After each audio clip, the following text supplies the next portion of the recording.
welcome to the first episode of the Red Alert podcast. My name is Adam Murray, and I'm joined today by Mel Corry, who's a trainer and an educator with Trademark in Belfast. Mel, you're very welcome. Thanks very much for having me, Adam. Absolutely, and thanks for being the first guest, and hopefully the first of many. But Mel, for people who don't know you and don't know Trademark, maybe do you want to tell us a little bit about the work of Trademark and the work that you do in that Okay, well, essentially the core work that Trademark is involved in is anti-sectarian work. We emerged out of Counteract, which was established in the early 90s as the ICTU unit for dealing with I suppose intimidation at work, which of course back in those days was a considerable problem. Um, Disputes between workers around flags and emblems and all sort of Northern Ireland specific issues. The trade union movement thought it was important that rather than just calling for peace and reconciliation, that we establish something more concrete.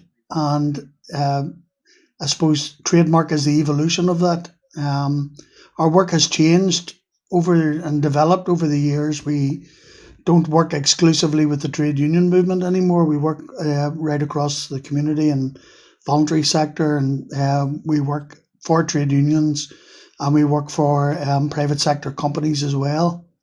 And our work has developed to take in broader themes around equality, diversity, human rights. And we've latterly, in the last number of years, we've developed work for trade unionists around understanding the economy and how it works, looking at the past and also casting a gaze into the future as well. And that's from my first interaction with Trademark was a political economy class over 2 days that looked at the history of capitalism, the nature of capitalist economics, and how that has developed and shifted. And it's a great class. I've done it twice actually because I find it so useful. You learn more each time you do it, I find. But certainly what I get the most out of Trademark for is political analysis and looking, as you say, to the past and the future and the present and trying to plot a narrative, which I think is something you need to have. You have to have a narrative about why things are the way they are and why they're going the way they're going before you can start to challenge that. Right. Yeah, I think it's the thing that sets us apart, really. I think that rather than just a broad community relations type organization, is we see the problems as political problems rather than just conditions as they are that can be dealt with by dialogue or just let's all be nice to each other. Yeah. There are political roots, there are historical roots for all the problems that we face, and Yeah. we feel that ultimately, if we're going to deal with those, we have to be able to talk about them. And whenever you get people to open up and talk about things, then all things are possible. It's not really about foisting our political opinions, which would be broad left political opinions, rooted in the trade union movement. It's just, we don't shy away from that. We don't hide it. But when people open up and talk, then we believe that all things become possible. Well, absolutely, and I mean that's something that since I started getting involved in sort of the workers' movement, that it opens your eyes more and more to the way that perhaps mainstream media will look at various things like health crises, ecological crises, homelessness, drug addiction, and they'll talk about them all as terrible, terrible symptoms, and they're terrible things that are happening that need to be dealt with government policy and charity and healthcare and all this sort of stuff. But the one thing that's never really referenced is the root cause of a lot of these things, which is the economic structure of our society and the power balances that come out of that. And that's, so they might say it's terrible that homelessness is going up, but they don't really talk about why is housing a commodity rather than a public commons sort Yes. of scenario. So, well, look, the one topic sort of that I wanted to talk to you about today as the first episode, because it's something that I'm hearing a lot about is the concept of the essential worker, and it seems that that concept of the essential worker has really become part of day to day common discourse now, during this COVID-19 crisis. Some people are working from home. Some people are being they're working because they have to, such as healthcare workers. Some people are working because their employers have deemed them to be essential, and some of whom are questioning whether or not that actually is the case. But it's a concept, certainly, this concept of essential work, valuable work, the kind of work that keeps society ticking over, that, at least to my mind, is a concept that's been talked about by socialists and those on the left for a very, very long time in a broad sense, but has never really managed to get a foothold in public discourse in a really big way. You know, it's an old socialist slogans of workers make the world run, so workers might rule the world, and things like that. But this crisis, this current crisis, has got everybody talking amongst us about, who's essential. People saying I'm not essential or I am essential. The reason I wanted to talk to you in particular, Mel, was I think that yourself and Trademark, as I say, you really have your ear to the ground. At least here in Ireland, you have been out in a lot of different businesses delivering training and um, uh, uh, working with workplace disputes and things like that, all the way up from corporations to cooperatives. You have been up and down the length and breadth of this island, talking to all kinds of different workers. And I saw that you had a trademark had have through your own podcasting. You had a discourse recently with three workers who would be considered part of the essential sort of workers slate, which is some of them were retail workers, some of them were care workers. And so I really wanted to talk to you about that. And if you could maybe give me your sense of how this crisis has provoked a collective rethink, perhaps, or at least a stock taking of what labor is valuable or deemed valuable in our society, and how people are now talking about this idea of essential work and essential workers. I mean, do you get the same sort of sense that this is something that maybe has always been talked about by people on the left, but now it's being talked about by everybody? I'm not so sure. I'm not even so sure that we on the left have been talking about or making the distinction between what's essential and we might have been talking about what's valuable.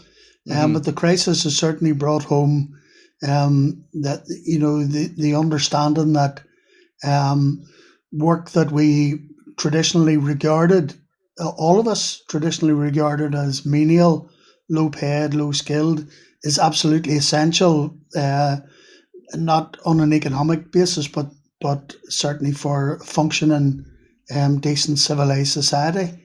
Mm-hmm. Um, I think it's really been the trajectory of capitalism, which goes back a number of 100 years. Whenever we became slaves to the wage, that the trajectory of capitalism over successive generations has been to devalue the process of work. Um, and you've seen that very, very sharply. You were talking about, your parents saying to you, if you don't do your homework, you'll end up in the bins.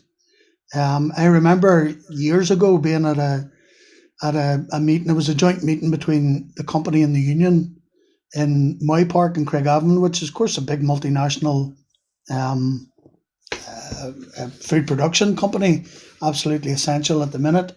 There's no crisis on at that time. I think it was in the middle of wage negotiations. And one of the managers who was trying to ingratiate himself with the other managers said, my mother used to say to me, if you don't do your homework, you'll end up in Moy Park. And he says, we as a company need to be saying to people, if you don't do your homework, you won't get a job in Moy Park. Almost trying to put himself across as the work is more is valued as the same as any other job. And really, he was bullshitting. Mm. Myself and the union official that I was with had a good laugh about it. Later, it was almost, did you hear your man talking there? But if you think about how work has changed and evolved, for example, you know, I'm in my mid 50s. When I was entering into the world of work in the early 1980s. I left school with very little qualifications. I didn't have five O levels, which would have been a requirement to get into the civil service. Mm-hmm. If I had said, come home to my parents and said, I've just got an interview for the civil service, my mother would have been dead proud. She would have been over the moon. If I'd have got a job in a bank or as a post office teller or a school teacher, that would have been considered successful and a good career Mm-hmm. path, and would have been great. And I suppose if that had happened 30 odd years ago, I would have been building. I would have had a decent pension built up, and years of um, um, decent wages in terms of conditions of employment. But over the last number of years, I would have noticed that my work is becoming more and more devalued. Um, and if you look at the way the civil service recruits now, um, uh, preference given to people who can perform well in psychometric tests as opposed to people who have had years and years of service and proven record, that counts for nothing now in the civil service. So certainly workers have been increasingly undervalued, and their skills have been, I suppose, downplayed over the years. But we shouldn't be surprised. That's the way the system works. The system really wants to get as much out of the worker for as little as they have to pay, and we Mm-hmm. shouldn't really be surprised by that. No, certainly not. I mean, in things that I've read and watched and conversations I've had in the past, that I remember in my early years of learning about left wing politics and stuff like that, it was this idea that to an employer, to a factory, say someone like the Ford manufacturers when they were making their first cars, there were socialists at the time who were saying to Henry Ford, you as a worker are not a human being with dignity. You're no different than that sprocket wrench, and you'll be replaced when you need replaced.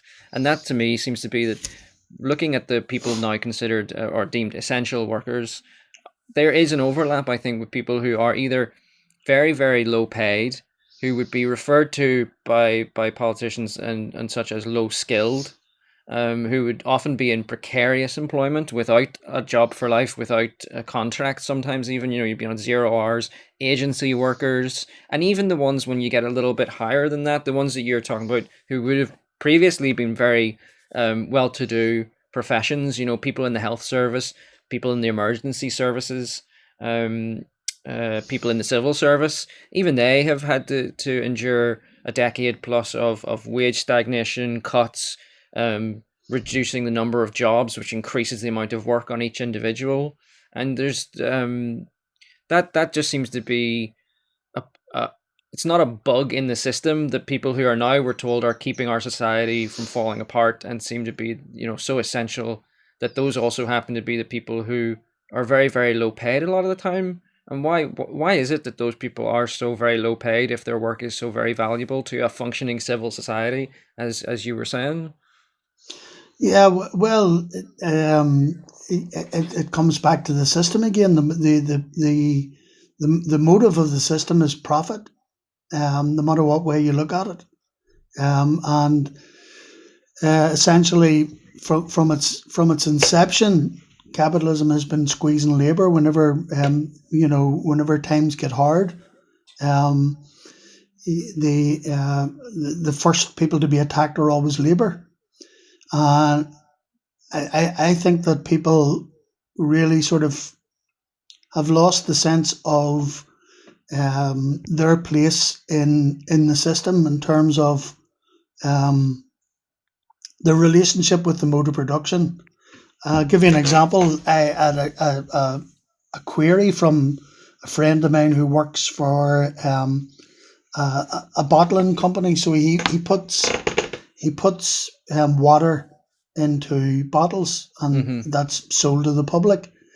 So when he was talking to me, he says, he was concerned about the health and safety standards, that, there was no social distancing, no masks, no hand sanitizers, all the usual stuff that we're hearing so much about. And he says, I've been deemed an essential worker because I produce water. And I says, no, well, no, you don't produce water. You put water in bottles. The water's there. You don't make it. Mhm. You don't manufacture it. And he says, "Geez, I never really thought about it like that." You know, so I think we have a job of work actually to, um, uh, I suppose, get people to consider their relationship with the economy.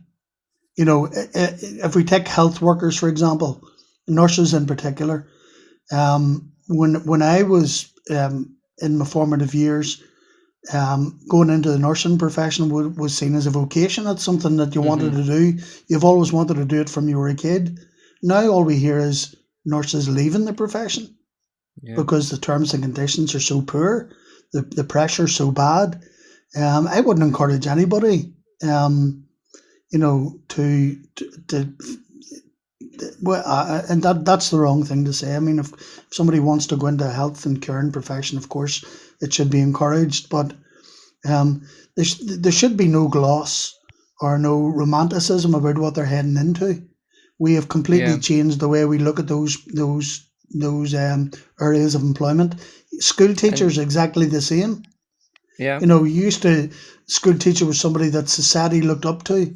Now, a school teacher is just considered a bog standard job, just like the person sitting behind the till in Tesco's. There's no differential between any of those. We are all just cogs in the wheel. Jobs that were maybe semi-professional or professional, as you say, have been devalued over time, and also just as you say, that the system, and the people who it benefits the most. I mean, the most recent example I saw was the is it the health minister over in Britain releasing a new badge for people who work in the care sector. It says care on it, and he's going, just like NHS workers get to wear their shiny NHS logo, you now will get to wear your badge with pride, a badge of honor, he called it. And it's like, they want higher wages, better conditions, more staff to be on No. shift. They want, more flexibility and perhaps or more holidays. But the idea that all they really wanted was a rebranding and an enamel pin, and that's all Yeah. fine and dandy. Well, David Harvey, who you would know from, we reference David Harvey in our political schools, but he's a Marxist commentator, a geographer by profession, but he's written extensively on neoliberalism. And um, David Harvey, one of his famous quotes is, "We're all neoliberals, whether we like it or not." And the thing is that people have been convinced through um, human resource management techniques born out of the Chicago School of Economics and the broad Washington consensus that um, workers can be controlled by things like that. So um, the language, we're all in this together, Yeah. replacing the word worker with colleague. Mm-hmm. Um, I mentioned that in the previous podcast to Michaela Lafferty because I know Michaela for many years. We always laugh in the retail sector. There's a real drive to convince people that we're all in this together and we're all You're all colleagues. part of a team, And part of a family. as long as the manager's not wearing a jacket and a shirt and tie, well then they're just the same as everybody else. But when you examine your wage slips at the end of the week, that's where you see your real value, Mm-hmm. and of Mm-hmm. course how you're treated as well. And I would like to see, people get a sense of where they are in the world and what we're coming through. I mean, in a couple of months' time, we'll have come through the worst of the first wave of this pandemic, and workers should really consider, um, what they take from their boss. But I know it's easy for me to say because I don't have one, you know. But I took a decision a number of years ago when I was made redundant. I'm not going to take shit from anybody anymore because life's too short and it's not worth it. So, I mean, I would, if somebody says to me, my boss is giving me a hard time, I just said, tell them that you've just survived a global pandemic and you're not taking shit from some jumped up a job's worth. Middle management type. But here's the thing Yeah. about that, which is interesting, is that on the one hand, you're right. There's the mind games of neoliberalism and establishment to try and make you buy into the system. We're all in this together. We're part of a team. We're all, even globally now. We're one big economy, and we're all having to lift ourselves.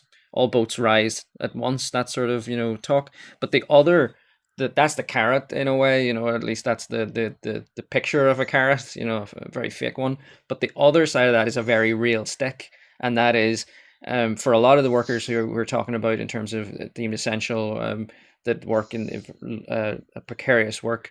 The thing is, if you say I would like slightly higher wages or I would like slightly better conditions, the response is, are you joking? There's how many unemployed people out there who would jump to take your job as quick as you Mm. could get out of that seat. There's someone I can put into it, and you don't have that confidence that maybe was around back when industrialization was still a thing in a lot of these Western places, like here, that you would be able to say to a boss who was unruly, unfair, and unjust. You could say, what, stick your job, and you knew you could have another factory job by the end of the week.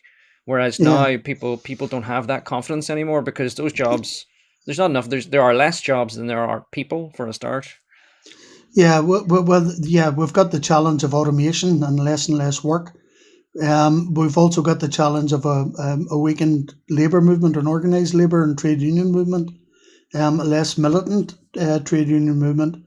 But you could turn that on its head as well, if we had the will and the foresight to do it. When somebody is in the shittiest job that you could imagine, and somebody says there's 1,000 people here to take your job, people should be turning that on its head and said, "Well, look, I could leave this job and get another shitty job somewhere else.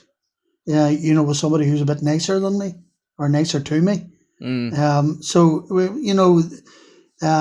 it's really down to it is a race to the bottom, and at some point there's going to have to be a stop to that, and people have to look up and say, "Look, this is we can't go back. We can't go back to this. We have to um, get ourselves to a new location coming out of this crisis."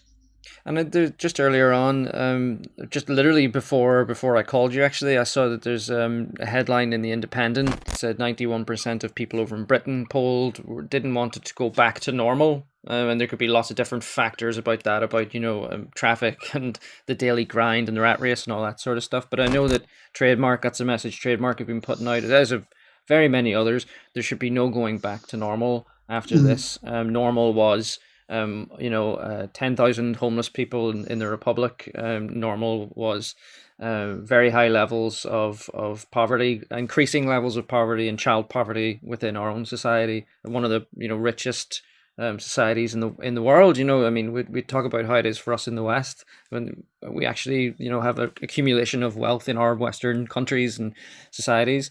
But so not going back to normal is a slogan, I think, being picked up by lots of different people from all different political persuasions.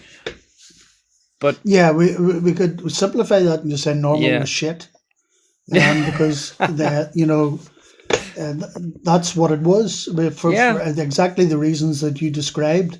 But we have to, we have to articulate to people, that well, and we've never had a better opportunity, what kind of world we can have.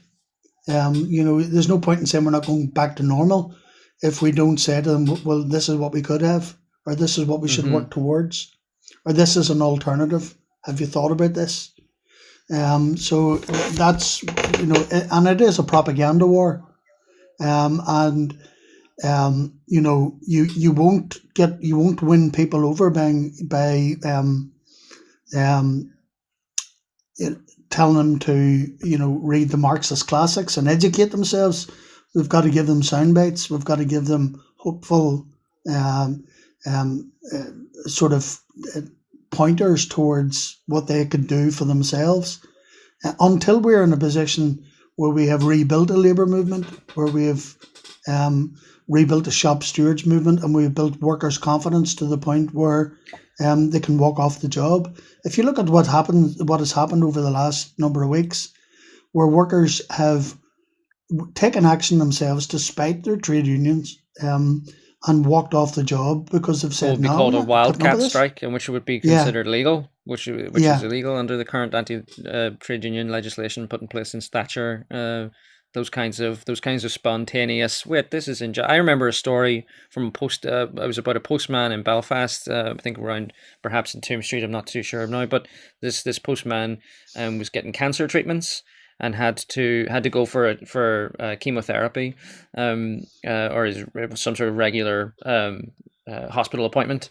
And just as he was about to leave at his assigned time, the boss said, "Oh no, there's one more sack of mail over there. You need to take it down to the van." He's going, "Look, I'm going to be late here. I have to get past traffic. I have to go to the hospital." But the manager just wouldn't relent and said, "No, you've got to take that bag of mail, get it sorted, and then you can leave."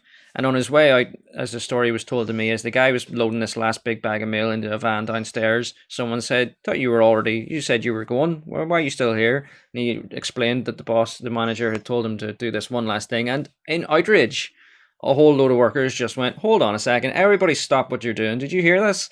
And they all just walked out and said, "We're not coming back in until it's acknowledged that that was wrong and that that's not going to happen again." That's the sort of thing you don't hear about so much anymore, but I know used to be no, very frequent. yeah. And it was very frequent because postal workers know the leverage that they have as well. The post is very, very important. Mm-hmm. Maybe not as important as with a lot of electronic communication these days, but um, those workers knew that if they down tools and if then the company's forced to negotiate with them. Um, we, we've legislation has forced us to stop encouraging people to do that. If you go on a trade union education course now, you'll be told what the law says about what you can do and what you can't do. You won't be told. You won't be taught about leverage. You won't be taught about how the economy works and your place in it, and you won't be taught about collective strength. Mm. It might be alluded to, but certainly not a core part of trade union education anymore. And And it's been certainly part that of our mission to try and redress that over the years. And that, I mean, a very poignant example of that is that the Communication Workers Union, the CWU, were set to do a postal strike just running up to last Christmas over unfair wages and conditions, and the government managed to do a last minute intervention to stop that from happening. Yeah, Because they said, "Oh, this subsection of the legislation, you've broken that, and we're going to take it to the courts." And that caused, I mean, that the postal workers had overwhelmingly voted to go on strike, which is a last resort tactic they didn't want to do, especially running up to Christmas when they need money in their pockets. But they said this is the yeah, time to use our leverage to fight for better. And the government, with all the red tape, managed to stop that. yeah. Well, and just last year, the ambulance service who voted overwhelmingly to take strike action and were due to go out on the evening before the strike was due to commence. The health service, the Belfast Trust, declared a serious incident, which Right. meant that strikes then were illegal, and the ambulance crews had to attend work. So yeah, you know it's a well known tool of capital that they've been using, wrap us up in red tape and legislation. Um, but But you would still hope encourage people to join a trade union all the same, wouldn't you? I mean, trademark, obviously, yeah, absolutely. absolutely. Because You there's know, some people who might be listening and say, "Well, why the hell would I get involved with all that then in the first yeah. place?" But you do have to, Well, don't you? yeah, we do. We always supportive of the trade union movement, and if people are not happy, I mean, I've had many battles. So I'm a Unite member, and I go way back to the days of the Transport and General Workers Union. And I've had all sorts of battles within my union, whether it was in the workplace, whether it was on all the various committees that I've been involved in. Sometimes I haven't been happy. Sometimes I've been more than happy, but I've always been fighting to make sure that the union is democratic, accountable, and takes action and supports workers in struggle. Mm-hmm. Because if we don't, if we just say, well, what's the point, then we're just isolated individuals. And that's very, I mean, there's huge sections of our society now who are just isolated individuals and isolated families who are not involved in any kind of trade union movement, who are not politically energized in any way. They don't even vote, voting Yeah, numbers are not very high in terms yeah, of what you would like them to be. And so there's huge sections of society who have just signed out and just go, this, none of this, what I see seems to be in my interests or my yeah. family's interests. So why would I give any of these political parties? Sure, they're all the same anyway. And that kind of real negativity and energy sapping, it doesn't. I've yet to see anything be achieved by it, unfortunately. And Yeah, they depend on cynicism. yeah, And the important thing for us is whilst we can be critical, is not to become cynical, mm-hmm. because that plays into their hands. Yeah, I mean, I think one thing whenever I learned it, it shocked me is in terms of even here politics in the north, political parties as they are not very big in terms of membership and activists and people who are organized within them. They're actually not that big, and yet that is it seems to be all dominating. That the politics of here is so dominated by the prism of Stormont and a handful of parties. Um, uh, that it becomes a thing. And it just even on that, I mean, I can't remember who said it now. I should have had this written down perhaps, but there's a quote that says, that capitalism. It's easier to imagine the end of the world than it is to imagine the end of capitalism. And also, there's a quote that I says, think that it's was a David unimaginable. Harvey quote as well. Was that David Harvey? And there's Yeah, another one by a woman, I forgot her name, but she said, that it's very hard to imagine the end of capitalism because it just seems to pervade everything around us. It is like the air and the water, I suppose was the ways it was being put. But she said, but that the divine right of kings was when it was in its full heyday was also seen as, well, that's, you can't get over that. Like the king is God and God's right hand man, and he's anointed. All the kings across Europe, they're all anointed by God, and they're all speaking for God as they go to war with each other. It just seemed to be a yeah, system that couldn't be broken, or but it was yeah, feudalism was yeah, broken by capitalism, and what will yeah. And break of course, capitalism? feudalism lasted for a lot longer than even capitalism is now. Yeah, Capitalism is less than 500 years old in real terms, so it's still a very young system. It's a very resilient system and finds ingenious ways to deal with the inbuilt contradictions of its own being. yeah. And has got round several crises, and I'm sure it'll find a way to get out of this one. We just need to keep giving it that continual push. And that's that thing, is we shouldn't get overconfident, or at least sit back and watch this play out thinking, well, this is it, it's broken now, and this something new is going to come along. It'll only come if people make it come after capitalism. They have to really fight and struggle and get involved in that. And I suppose I just say, if you had 30 seconds to a minute now, just to anyone who's out there listening, perhaps who's not politically active or engaged or in a trade union, or maybe, but they find some of the things that you've said interesting. What would be your advice to that, to a young person or a person who's maybe said, I'm not going to engage anymore, but is looking at how desperate the situation and thinking, gosh, I really have to do something. Actually, I have to try. What would your advice be to someone in that position? But that's a very hard question. I was asked 30 seconds I to a was minute.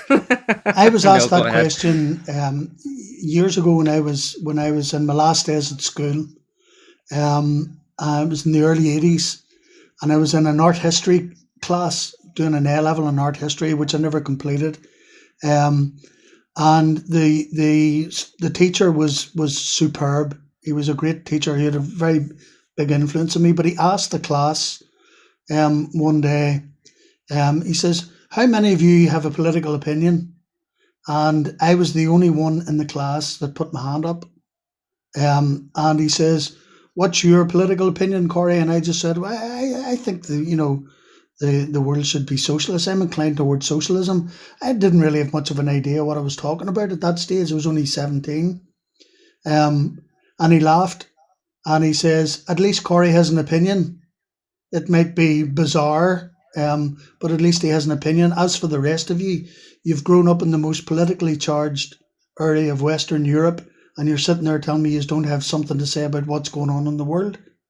So I would pose the same question to young people today. We are dealing with something the nature of which we've never seen before. Hmm. You know, and the future is theirs. What kind of world do we want to inhabit? What kind of world do we want to leave to our children and grandchildren? And that's very much even before I was interested in political ideology and socialism and stuff like that. I remember as a young person thinking, if you can just live a life where you try and leave the world a little bit better for the next generation, you build something. You might not see the full peak of that, but at least you can build towards something that can be built up by people who come after you and so on and so forth. That that would be worth doing. Um, Yeah, that's it's very difficult as well because, and I know that this is perhaps it's engaged a lot of young people because, as you were saying, capitalism has been around for a much relatively shorter time than previous economic systems such as feudalism. But my God, in the short time that it's been here, it has racked the planet. mm, It has done so much damage to the oceans, to the soil, to the removal of the forest, the extinction of entire species, the rising seas, the pollution in the air. This system has it has a time limit on it. If for no other reason than it doesn't seem to be able to constrain itself. There's no moral imperative on it. For a factory owner, the way to do things is to do them cheaply, fast, and if that means that there happens to be ecological impacts and exploitation of workers, well, that's if I don't do that, someone will do that and undercut me. So it's very much, as you say, that race to the bottom, profits at any yeah, cost. That at least I think people must be acknowledging profits at any cost for the sake of profits, growth for the sake of growth. That has to yeah, be running out of time. yeah. I couldn't agree more. But I don't think young people need to be convinced of that anymore. And I think that, Mm-hmm. Mm-hmm. in the last couple of years have been showing us the way, really. Yeah, absolutely, absolutely. Well, look, this was just obviously an initial discussion, and I'm hoping to do more episodes of this podcast with other people, and I hope that they will build on each other as well. I'm hoping to speak to some of your colleagues, such as Stevie Nolan, or Dr. Stephen Nolan at Trademark, who is talking a lot recently about modern monetary theory and how um, uh, this idea that you have to borrow money to fix these problems is not true. So that's a conversation I'm looking forward to having with him at some point. But look, thank you very much for talking to me today. I found it really interesting. Hopefully some people out there listening have as well, and I'm sure that in time I'll have you back to talk some more, and we'll see where things are at then. But for now, at least, thanks very much, Mel.